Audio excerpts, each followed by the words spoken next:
Assalamualaikum warahmatullahi wabarakatuh.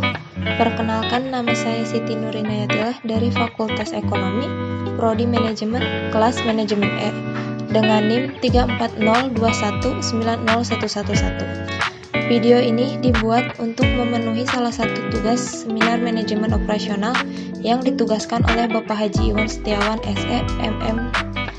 Di sini saya akan mempresentasikan salah satu tema dari 10 tema keputusan krisis manajemen operasional.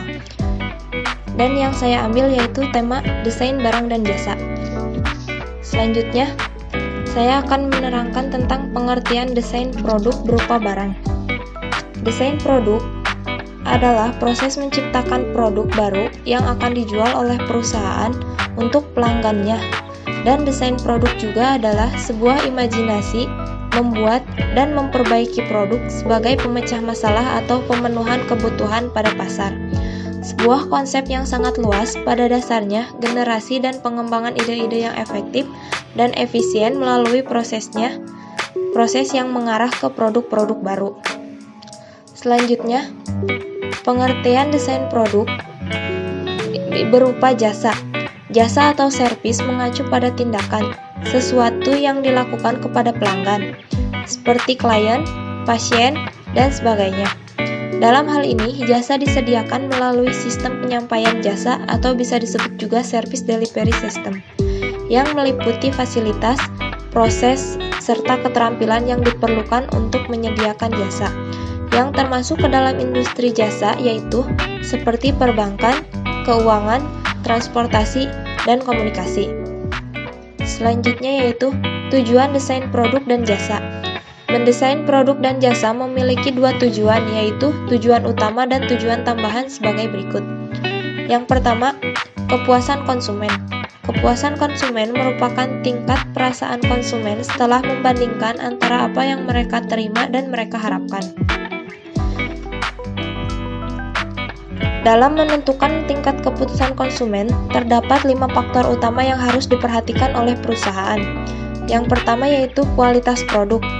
Konsumen akan merasa puas bila evaluasi mereka menunjukkan bahwa produk yang mereka gunakan berkualitas. Yang kedua yaitu pelayanan, kualitas pelayanan. Terutama untuk industri jasa, konsumen akan merasa puas bila mereka mendapatkan pelayanan yang baik atau sesuai dengan yang diharapkan. Yang ketiga yaitu emosional. Konsumen akan merasa bangga dan mendapat keyakinan bahwa orang lain akan kagum terhadap mereka bila menggunakan produk dengan merek tertentu yang cenderung mempunyai tingkat kepuasan yang lebih tinggi. Yang keempat yaitu harga. Produk yang mempunyai kualitas yang sama tetapi menetapkan harga yang relatif murah akan memberikan nilai yang lebih tinggi kepada konsumennya. Dan yang kelima yaitu biaya. Konsumen yang tidak perlu mengeluarkan biaya tambahan atau tidak perlu membuang waktu untuk mendapatkan suatu produk atau jasa cenderung puas terhadap produk atau jasa tersebut.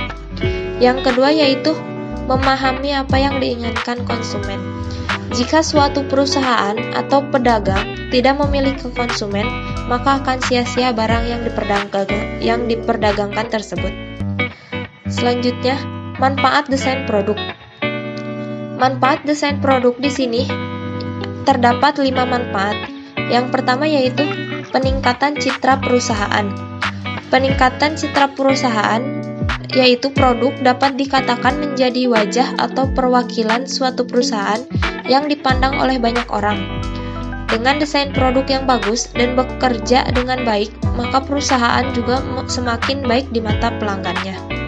Yang kedua yaitu memberikan nilai pada produk. Memberikan nilai lebih pada produk, desain produk yang kreatif dan menarik dapat meningkatkan nilai produk meskipun terdapat produk dengan jenis yang sama. Bukan hal yang asing lagi jika pelanggan akan melihat desain produk dan menarik untuk dijadikannya. Maka dari itu, desain produk yang inovatif dan menarik menjadi hal yang wajib untuk kemajuan bisnis. Yang ketiga yaitu peningkatan daya saing. Desain produk dapat menjadi langkah terbaik untuk bersaing dengan kompetitor di pasar dengan produk yang sejenis. Perubahan desain produk juga menjadi hal penting untuk mengantisipasi adanya desain tiruan yang mirip. Yang keempat yaitu peningkatan pendapatan. Dalam suatu manfaat desain produk yaitu meningkatkan pendapatan karena dapat menarik banyak pihak. Yang kelima yaitu menentukan kesuksesan. Selain kualitas produk, konsumen juga akan memperhatikan desain yang unik dan berbeda dari yang lainnya. Selanjutnya yaitu faktor-faktor utama dalam strategi desain. Di sini faktor-faktor utamanya itu ada 5. Yang pertama yaitu biaya. Biaya atau sering disebut modal diperlukan untuk membuat strategi desain. Tanpa adanya biaya yang cukup, maka strategi desain yang harus dilakukan akan lebih sulit dan tidak menjamin tingkat keberhasilannya. Yang kedua yaitu mutu. Mutu yang dimaksud yaitu kemampuan yang dimiliki suatu produk untuk memuaskan kebutuhan atau tuntutan pelanggan. Yang ketiga yaitu time to market. Lama waktu yang dibutuhkan dalam proses pengembangan produk, dari ide produk sampai ke produk jadi. Ini adalah komponen penting dalam kompetisi berbasis waktu. Yang keempat yaitu kepuasan konsumen. Desain produk yang dibuat harus bisa memenuhi kebutuhan ataupun keinginan konsumen. Kepuasan konsumen merupakan hal penting bagi produsen, karena dengan adanya konsumen, hasil produksinya akan terus ada dan digunakan. Yang terakhir yaitu keunggulan kompetitif.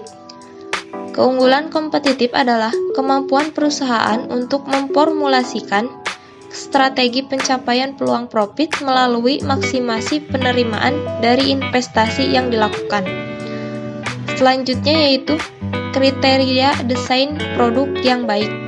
Yang pertama, menjelajahi ide. Mindset apa yang diinginkan dan disukai oleh konsumen. Mindset kebutuhan konsumen dan apa yang sedang menjadi tren di masyarakat.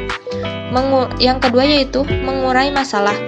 Mengurai masalah di sini yaitu ketika sudah mendapatkan data dari riset di atas, kemudian menguraikan masalah bersama tim.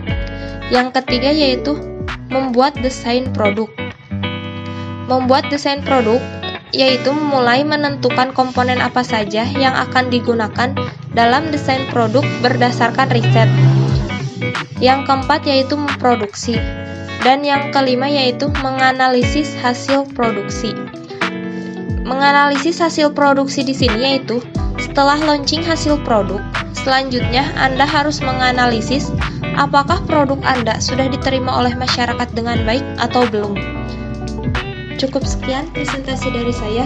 Mohon maaf bila terdapat banyak kesalahan. Wabillahi taufiq wal hidayah. Wassalamualaikum warahmatullahi wabarakatuh.